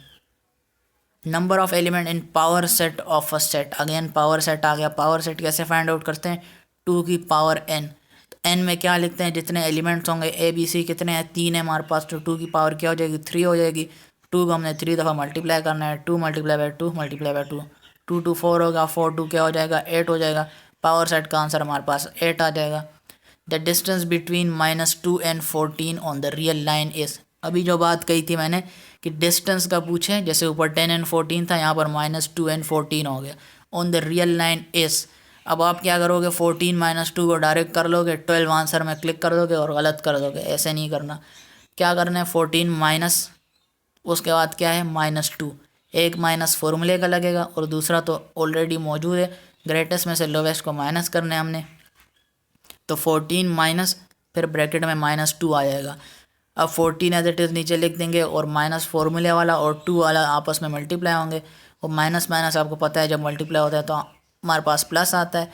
14 प्लस हो जाएगा और 2 आ जाएगा, तो 14 + 2 करेंगे तो क्या आंसर आ जाएगा, 16 आंसर आ जाएगा। उसके बाद एक इम्पॉर्टेंट डेफिनेशन यहाँ पर लिखी हुई है कि डैश इज़ टू सेट, यानी क्या है, dash is two set A and B are equal, दो सेट है A एंड B जो कि इक्वल है। कब, if and only if they have the same element, तब और कब, जब हमारे पास वो है उनके एलिमेंट सेम हो। दो एलिमेंट्स A एंड B जो है वो सेम होंगे जब उनके एलिमेंट्स जो है वो सेम होंगे। तो वो किसकी डेफिनेशन कहलाती है, प्रिंसिपल ऑफ एक्सटेंशन। ये आपने याद रखना है। और इसी तरह से एक दूसरा ऑप्शन होता है, सेम एज इट इज़ ही होगा, प्रिंसिपल ऑफ एक्सटेंशन की जगह कुछ और दे देंगे, एग्जेक्शन कुछ भी दे देंगे। आपने यही याद रखना है कि प्रिंसिपल ऑफ एक्सटेंशन में ये सारी चीज़ें होती हैं, जब दो सेट इक्वल होंगे तो उनके एलिमेंट भी हैं वो भी सेम ही होंगे। प्रिंसिपल ऑफ एक्सटेंशन की डेफिनेशन है, लाजमी आपने याद रख लेनी है। उसके बाद कम्यूटेटिव लॉ से रिलेटेड जो ये स्टेटमेंट पूछी जाती है, जो कि रॉन्ग पे आपने क्लिक करना है, फॉल्स स्टेटमेंट है कि A यूनियन B जो है वो B इंटरसेक्शन A के इक्वल है और A इंटरसेक्शन B जो है वो B यूनियन A के इक्वल है। तो ये स्टेटमेंट क्या हो जाएगी, फॉल्स हो जाएगी। कैसे हो जाएगी, अगर आपने कम्यूटेटिव लॉ जो है वो देखी होगी तो हम इसको इजीली कर पाएंगे। अदरवाइज़ आपने क्या करना है, स्टेटमेंट जो है वो फॉल्स है। फॉल्स किस तरह से आपने इसको याद रखना है कि ए यूनियन बी आ रहा है, तो बी है जहाँ पे ख़त्म हो रहा है वो शुरू में आ गया, यूनियन की जगह इंटरसेक्शन कर दिया और ए कर दिया, यानी ए यूनियन बी को इन्होंने बी इंटरसेक्शन ए कर दिया। ये गलत स्टेटमेंट कैसे याद करनी है ये बता रहा हूँ। उसके बाद ए इंटरसेक्शन बी आ रहा है, तो अब इसका उल्टा करेंगे, बी इंटरसेक्शन क्या हो जाएगा, यूनियन में कन्वर्ट हो जाएगा, बी यूनियन ए। तो इस तरह की जो भी स्टेटमेंट होगी हमारे पास कम्यूटेटिव लॉ की, वो रॉन्ग स्टेटमेंट है। तो गिवन स्टेटमेंट इज़ फॉल्स। अगर सही याद नहीं हो रही, गलत याद कर लो बस। द इंटरवल, ताकि आप जो है ये वाले MCQs इजीली कर पाएँ, क्योंकि रिपीट ये हो रहा है बार बार, करेक्ट वाला नहीं पूछ रहे, बोल रहे गलत कौन सा है वो बताओ। The interval satisfying the inequality x less than -3 is, क्या होगा, ऑप्शन दिए होंगे, आपने नन पे क्लिक कर देना है। नन पे क्यों क्लिक करना है, क्योंकि यहाँ पर जो -3 जब भी आ जाए, माइनस साइन आ जाए इनइक्वालिटी वगैरह में, उसका ऑप्शन ज़्यादातर जो है वो नन ही होता है। और इस तरह की सिंपल जब भी होगी उसके साथ माइनस का साइन है, तो आपने नन पे क्लिक कर देना है, क्योंकि माइनस में इनइक्वालिटी नहीं सॉल्व करते हम। If a is equal to 1 2 3 and b is equal to 3 4 5 then a intersection b is. तो इस तरह के MCQs भी कभी कभार पूछ लेते हैं, मज़ा आ जाता है हमारे पास। a जो है वो है 1 2 3, b है 3 4 5, और इंटरसेक्शन फाइंड आउट करना है, और a और b के दरमियान इंटरसेक्शन क्या होता है, जो वैल्यू दोनों में सेम होती है उसको हम जो है वो उठा के लिख देते हैं इंटरसेक्शन b में। तो a में हमारे पास 1 2 3 है, और b में जो है सिर्फ और सिर्फ 3 है हमारे पास, जो कि मिल रहा है दूसरे उससे ब्रैकेट के अंदर हमारे पास। तो 3 को सिर्फ और सिर्फ हम यहाँ पर लिख देंगे, 1 और 2 तो नहीं है, उसको छोड़ देंगे। नेक्स्ट है हमारे पास the set Q of rational number is complete. The set Q जो है वो हमारे पास रेशनल नंबर का वो कंप्लीट है। तो ये एक स्टेटमेंट है कि rational number, the set Q of rational number is complete. तो स्टेटमेंट क्या है हमारे पास, ट्रू है कि क्यू ऑफ रेशनल नंबर जो है वो कंप्लीट होता है, सेट जो है। तो यहाँ पर हमारे पास जो सेट क्यू है रेशनल नंबर का वो कंप्लीट है, क्यू कंप्लीट है हमारे पास। क्या है ये स्टेटमेंट, ये स्टेटमेंट है हमारे पास ट्रू। याद रहे कि मैथ जो है उसके अंदर हमारे पास ये लोग ट्रू और फॉल्स ही पूछते रहते हैं, जो भी डेफिनेशन होंगी बोलेंगे ट्रू है या फॉल्स है, ट्रू है या फॉल्स है, या तो आपने सही कर देना है या गलत कर देना है। तो इसीलिए जो है इसके अंदर सारी स्टेटमेंट जो है वो रटनी पड़ती है हमें, कि set Q of rational number क्या है वो कंप्लीट है। इसका मतलब क्या है, ये करेक्ट स्टेटमेंट है और ये क्या हो जाएगा, ट्रू हो जाएगा। उसके बाद नेक्स्ट है MCQs, the interval satisfying the inequality 0 less than equal to x plus 2 less than 3 is 2,5। अब ये आप यहाँ से इनइक्वालिटी अगर आपको आती है तो आप इजीली किसी भी स्टेटमेंट को जो है सॉल्व कर सकते हैं और इसका आंसर निकाल सकते हैं। लेकिन यहाँ पर जो हमारे पास आंसर आने वाले वो है 2,5। अब इसमें एक चीज़ आपने याद रखनी है, बाज़ दफ़ा हो सकता है कि आंसर तीनों सेम ही हो, आंसर सेम आ रहे हो, लेकिन सिर्फ और सिर्फ ये ब्रैकेट जो लगी हुई है इसका फ़र्क हो। तो ये आपने याद रखना है कि पहले ये वाली आएगी, ब्रेसेस आएगी, और क्लोज जो है वो इस साइन से होगी, तो ये आपने याद रखना है। तो फिर आप जो है इनइक्वालिटी अगर आपको नहीं भी आती तो आप 70% चांसेस है कि सही आंसर पर क्लिक कर दोगे। तो ये चीज़ आपने याद रख देनी है। अब नेक्स्ट की तरफ बढ़ते हैं। यहाँ पर हमारे पास जो है, सॉरी ये सेकंड लास्ट है, वो सेकंड लास्ट नहीं था। वीडियो जो है वो काफ़ी लंबी हो रही है और इसको ख़त्म भी करना है, ताकि जो है आप एक ही वीडियो में सब चीज़ें कर सको। The set R of real number is complete. Real number जो सेट है आर वो कंप्लीट है, तो ये स्टेटमेंट क्या हो जाएगी, वो हो जाएगी ट्रू हो जाएगी। अब आइडेंटिटी लॉज से रिलेटेड नेक्स्ट जो है वो न्यूमेरिकल आ गया, MCQ आ गया। वो क्या है कि आइडेंटिटी लॉज आर, तो आइडेंटिटी लॉज में आपके पास 4 स्टेटमेंट होंगे। एक जो है वो नन ऑफ दिस लिखा होगा, 2 जो होंगे वो आइडेंटिटी लॉज ही होंगी। पहला वो होगा A union phi is equal to A intersection U is equal to A। तो ये एक पहली वो हो गई, लॉ हो गई। दूसरी लॉ क्या है हमारे पास, A union U is equal to U और A intersection phi is equal to phi. अब इसमें आपने याद कुछ नहीं करना, टाइम है तो आप रट लो इसको। ऑप्शन में क्या होगा, आइडेंटिटी लॉज आर, आपके पास 2 लॉज दी होंगी और तीसरी लॉ में लिखा होगा बोथ। पहली और दूसरी दोनों मिला के तीसरी में लिख देंगे बोथ, और चौथी होगी नन। तो जो बोथ वाली होगी आपने उसमें दूसरी दोनों स्टेटमेंट लिखी होगी आइडेंटिटी लॉज। तो मुर्गे ने दिमाग ख़राब कर दिया। दोनों स्टेटमेंट जो होगी आपने वो उस पर क्लिक कर देना है, तो आपका जो आइडेंटिटी लॉ से रिलेटेड ये क्वेश्चन होगा वो करेक्ट हो जाएगा।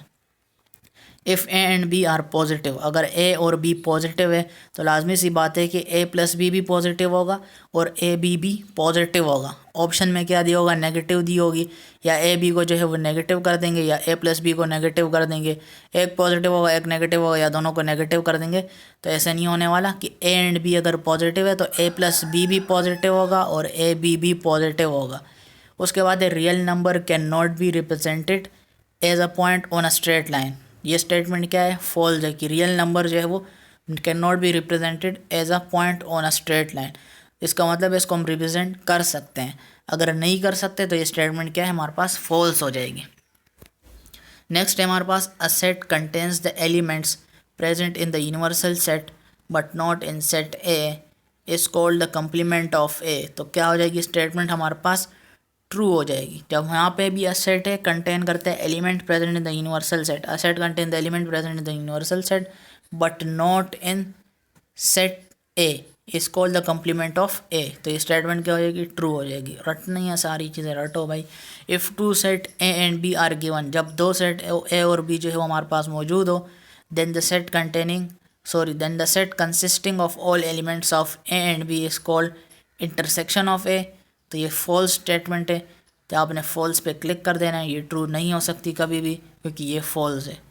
The real number which can not be represented as the ratio of integers, तो वो क्या कहलाते हैं, as a ratio of integers जिसको हम नहीं लिख सकते वो कहलाते हैं हमारे पास इरेशनल नंबर। तो ये आपने लाजमी स्टेटमेंट याद रख लेनी है, ये भी इंपॉर्टेंट है रेशनल और इरेशनल से रिलेटेड, और ये बार बार रिपीट भी हो रही है पास्ट पेपर में। तो दो real number which can not be represented as the ratio of integers, तो वो क्या कहलाएगी, इरेशनल नंबर कहलाएगी।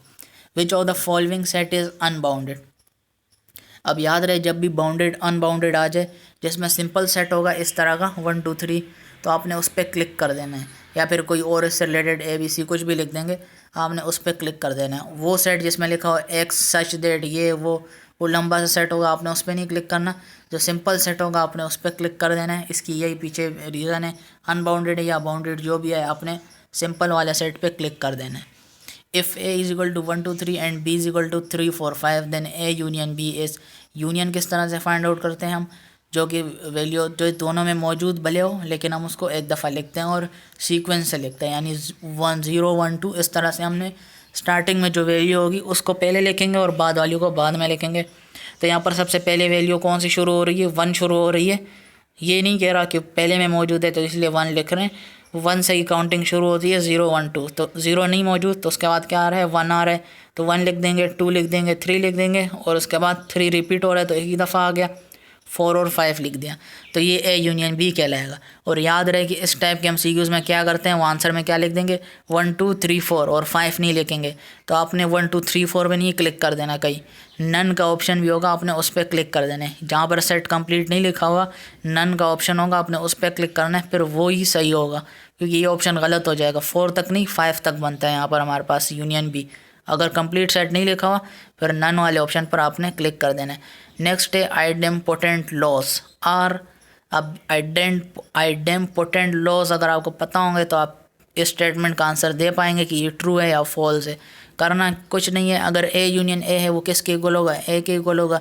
ए इंटरसेक्शन ए किसके इक्वल होगा, ए के इक्वल होगा। तो ये ट्रू स्टेटमेंट है, इसमें याद करने वाली कोई चीज़ नहीं है कि ए यूनियन ए भी ए के इक्वल है, इंटरसेक्शन ए भी ए के इक्वल है, तो ये ट्रू है। आइडेम्पोटेंट लॉस ये दो हैं हमारे पास, और ये जो हमारे पास यहाँ पर ट्रू है। उसके बाद नेक्स्ट हमारे पास MCQ है, वो है suppose A and B are finite set.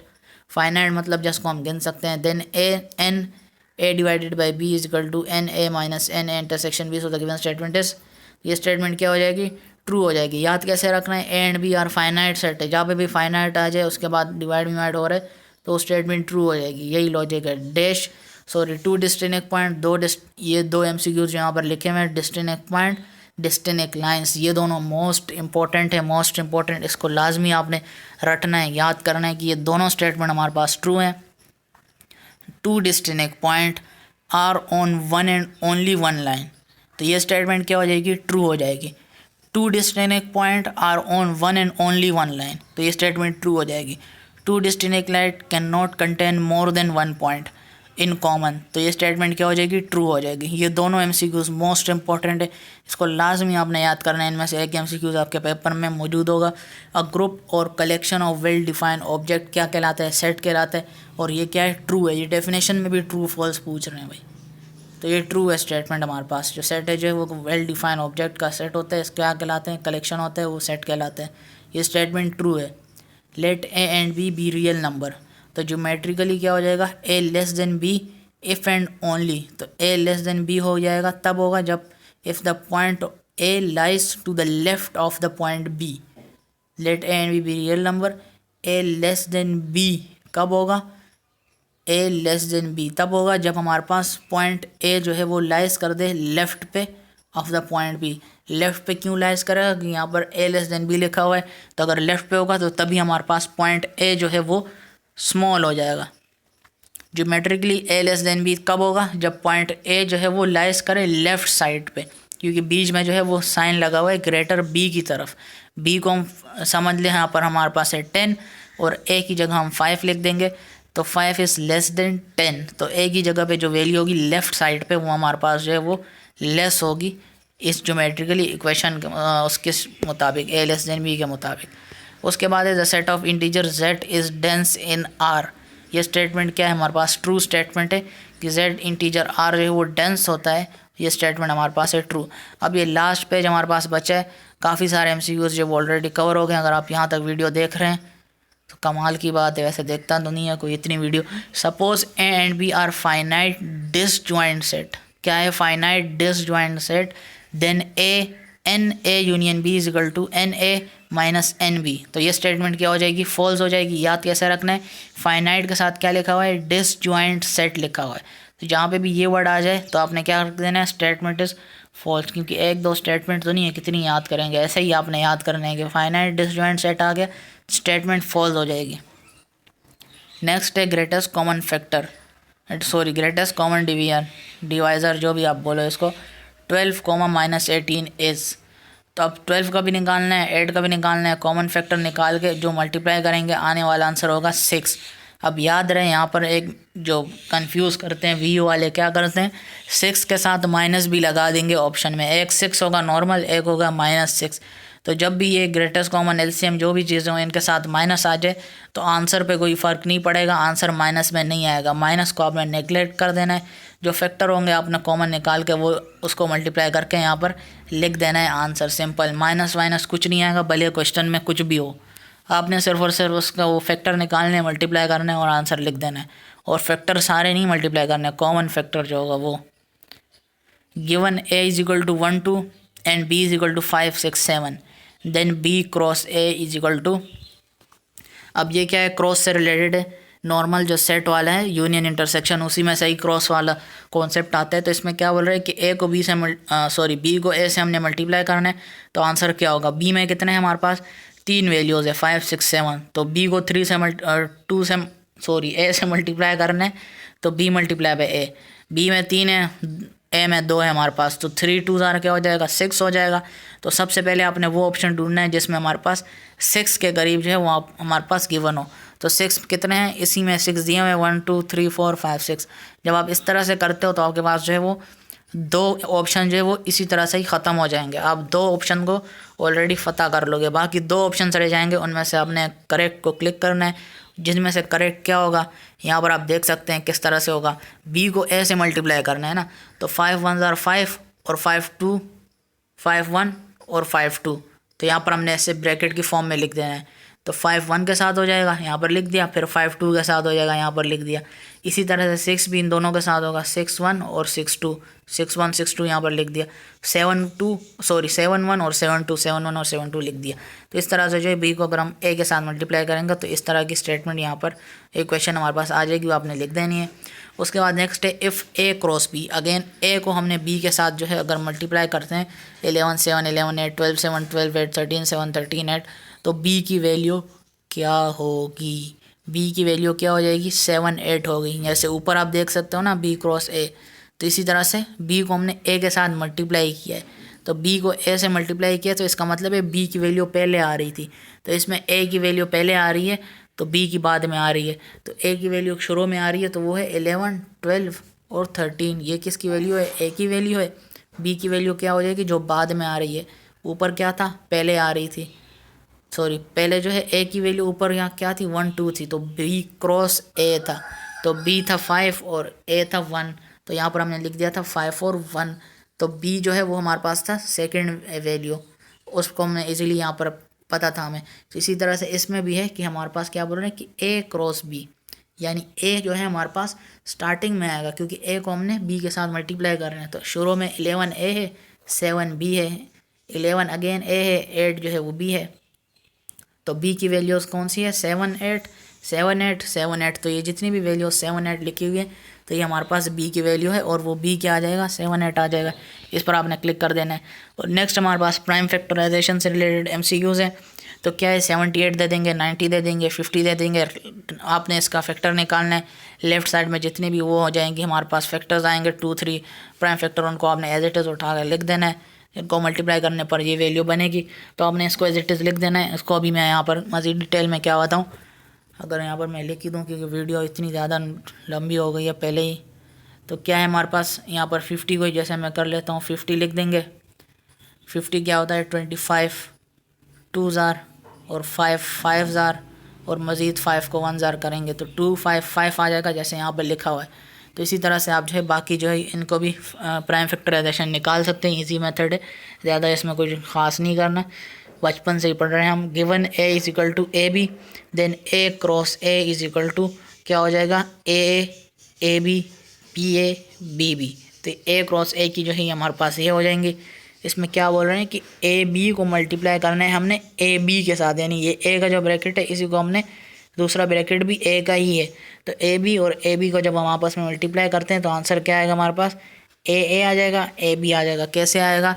ए यहाँ पर ये रिमूव कैसे होगा? तो ए बी, ये पहली ब्रैकेट हो गई, उसके साथ दूसरी ब्रैकेट भी ए और बी हो गई, क्योंकि ए मल्टीप्लाई बाय ए करना है, तो एक सेम ए को दूसरे ए के साथ करना है ब्रैकेट को। तो ए मल्टीप्लाई बाय ए क्या हो जाएगा? ए हो जाएगा। ए मल्टीप्लाई बाय ए हो जाएगा। फिर ये ए क्या इसके साथ होगा? बी के साथ होगा, तो ए और ए बी। फिर बी इसके साथ होगा, बी ए, फिर ये भी इसके साथ होगा, बी बी, तो बी ए बी बी। तो इस तरह से हमारे पास ए का सेट होगा।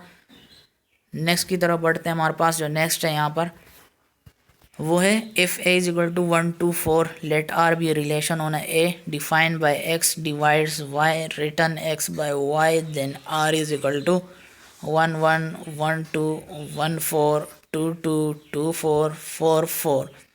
तो एक ए है हमारे पास जो कि है 1 2 4, और R be a relation on A defined by x divides y. तो इसमें सिंपल सा आपने ये याद रखना है, क्योंकि ये मुझे खुद समझ नहीं आ रहा कि एक्स बाय वाई की फॉर्म में जब भी आ जाए तो जो सेट के जितनी भी वैल्यूज़ गिवन होंगी, जैसे कि 1 2 4 3 वैल्यूज़ है, तो उनको आपने उस डबल कर देना है, यानी 6 कर देना है, और आंसर जो 6 डिजिट्स का होगा, सॉरी 6 ब्रैकेट में होगा, आपने उस पर क्लिक कर देना है। 6 ब्रैकेट वाला सेट जो होगा तो वो आपका आंसर आएगा, उस पर आपने क्लिक कर देना है। बाकी जो है वो 6 नहीं होंगे, सिर्फ और सिर्फ जो 6 वाला होगा आपने उस पर क्लिक कर देना है, तो आपका आंसर करेक्ट हो जाएगा। नेक्स्ट जो यहाँ पर आप देख सकते हैं कि A 2 3 5 2 7 2 and B is equal to 2 3 3 4 5 6 11 2। Find करें greatest common divisor A B क्या होगा। तो जब भी इस तरह का MCQs आ जाए आपने कंफ्यूज नहीं होना। इस दफ़ा की क्विज़ में ये बार बार रिपीट होने वाला है। करना क्या आपने, यहाँ से जो कॉमन है उसको सबसे पहले उठा लेना है। तो 2 यहाँ पर मौजूद है, यहाँ पर भी 2 मौजूद है, 5 और 7 में यहाँ पर 5 है, यहाँ पर भी 5 है। तो कॉमन कौन से हो गए? 2 हो गया यहाँ से, और 5 हो गया, यहाँ से 2 5 हो गया, और यहाँ से क्या होगा? यहाँ से भी 2 और 5 हो गया। अब आंसर किसका लिखना है? ग्रेटेस्ट कॉमन डिवाइज़र हमने निकालना है। तो कैसे निकालेंगे? अब यहाँ से भी 2 उठा लेंगे और 5 भी उठा लेंगे, ये दोनों तो आने हैं। तो बेस दोनों के सेम है, सॉरी सेम ही होंगे, तभी तो हमने उठाए हुए हैं। तो 2 और 2 यहाँ पर हमने लिख दिया 2, 5 और 5 दोनों सेम, यहाँ पर हमने एक दफ़ा लिख दिया, बीच में डॉट लगा दिया, और लास्ट में डॉट जो आ रहा है ये स्टेटमेंट को क्लोज करने का आ रहा है, ख़त्म हो गया ना, इसलिए लिखा हुआ है, तो बीच में डॉट आ गया। अब 3 और 5 के ऊपर 2 है, 2 के ऊपर 5 है, 5 के ऊपर 6 है। इसका कॉन्सेप्ट क्या है कि जो है हमारे पास स्मॉल पावर वाली वैल्यू होगी वो हमने लिखनी है। यहाँ पर 2 की पावर क्या है 5 है, यहाँ पे कितनी है 3 है, तो हम 3 वाली को यहाँ पर लिख देंगे। उसके बाद 5 की पावर 2 है और यहाँ पर 5 की पावर 6 है, तो हम बड़ी पावर को नहीं लिखते और ये 5 की पावर 2 है, यहाँ पर हम 5 की पावर 2 लिख देंगे। तो इस तरह से ये आंसर आ गया। और ये मैं ख़ुद से नहीं बता रहा हूँ, ये प्रॉपर जो है वो इसी तरह से ही सॉल्व करते हैं। उसके बाद let A is equal to x y and B is equal to Gmail हो गया, डॉलर हो गया, एंड हो गया। Then number of elements in A cross B is, पहले भी आपको बता चुका हूँ कैसे होगा। ए क्रॉस बी करना है तो ए में कितने वो है हमारे पास 2 एलिमेंट्स है और बी में हमारे पास 3 है। तो ए क्रॉस बी करना है तो 2 × 3 आंसर क्या आएगा 6 आएगा। तो यहाँ पर इन्होंने नंबर पूछा हुआ है तो 6 आपने क्लिक कर देना है। अदरवाइज अगर सेट्स में होता तो उसके अंदर एक सेट के अंदर हमारे पास 6 के करीब ब्रैकेट्स होते, उस पर आपने क्लिक करना था। नंबर पूछा है तो नंबर हमने लिख दिया। लेट इसी तरह से कंफ्यूज करते हैं, ये चीज़ें दे देंगे आपको, अगर कॉन्सेप्ट क्लियर होगा तभी आप जो है उसको सॉल्व कर पाएंगे, वरना आप बोलेंगे ये कैसे होगा। Let R be a relation on a set A with 3 elements, then transitive R किसके इक्वल होगा। अगर 3 एलिमेंट्स की बात करें तो इस तरह से होगा कि आर जो है इक्वल होगा आर यूनियन आर यानी स्क्वायर, तो ये हो गया 2 एलिमेंट्स, फिर यूनियन आर 3, ये हो गया 3 एलिमेंट्स। अगर सिंपल पूछे तो आर यूनियन आर स्क्वायर हो जाएगा, उसके बाद यूनियन आर 3, तो 3 एलिमेंट्स के लिए हो जाएगा। 3 एलिमेंट्स से क्या करेंगे R union R square union R cube, तो ये हमारे पास 3 एलिमेंट्स के लिए होगा। नेक्स्ट MCQs है consider 2 relation R and S, then for the composition of relation R o S the following is true. तो ट्रू कौन सी हो जाएगी, R o S is not equal to S o R, R o S नहीं equal है S o R के, आपने इसके ऊपर क्लिक कर देना है। आपके पास 2 ऑप्शन होंगे, एक होगा R o S equal to S o R, एक होगा R o S not equal to S o R. 2 not equal वाला होगा, आपने उस पर क्लिक कर देना है। एक दूसरे एंड भी दे रहा हूँ कि ये जो नॉट इक्वल है ये डार्क ब्लैक कलर का होगा, आपने इस पर क्लिक कर देना है। नेक्स्ट MCQs क्या है, द रिलेशन देर, ये क्या लिखा हुआ है मैंने रियल टन, ये शायद रिलेशन है। The relation subset offset including in an equivalence relation, the given statement क्या हो जाएगी फॉल्स हो जाएगी। इसको आपने ऐसे ही रखना है कि वीडियो देखी तो उसमें सबसेट था, ऐसे रियल टन लिखा हुआ था रिलेशन की जगह, तो वो स्टेटमेंट क्या हो जाएगी फॉल्स हो जाएगी। तो ये थे हमारे पास जो है MTH 104 के मोस्ट इंपॉर्टेंट जो है मोस्ट रिपीटेड MCQs इस दफ़ा के लिए। अगर आप इनको करते हो तो आप इजीली जो है वो आपके आने वाले पेपर में जितने भी MCQs होंगे आप इजीली उनको अटेम्प्ट कर पाएंगे। और ये थी प्रॉपर जो है MCQ से रिलेटेड फाइल बनाई गई थी, इस पर प्रॉपर रिसर्च मेहनत की गई थी, मुख्तलिफ जगह से इकट्ठा करके करेक्ट आंसर जो है उसको रिसर्च करके प्रॉपरली कि आंसर करेक्ट है भी या नहीं, उनको करने के बाद यहाँ पर आपको प्रोवाइड की गई है। और वीडियो जो है वो काफ़ी लंबी हो गई है क्योंकि मैथ है और मैथ को आप समझाना पड़ता है और उसके पीछे जब आप लग जाओ तो फिर लगे ही रहते हो। तो ये आपने प्रॉपरली याद रख लेनी है सारी चीज़ें। अब इसी तरह से जो है अगली वीडियो में किसी में मिलेंगे और हैंड आउट्स भी अगर मिलते हैं मेरे को उसकी भी वीडियो बना दूँगा। अगली वीडियो में मिलेंगे। अल्लाह हाफिज़।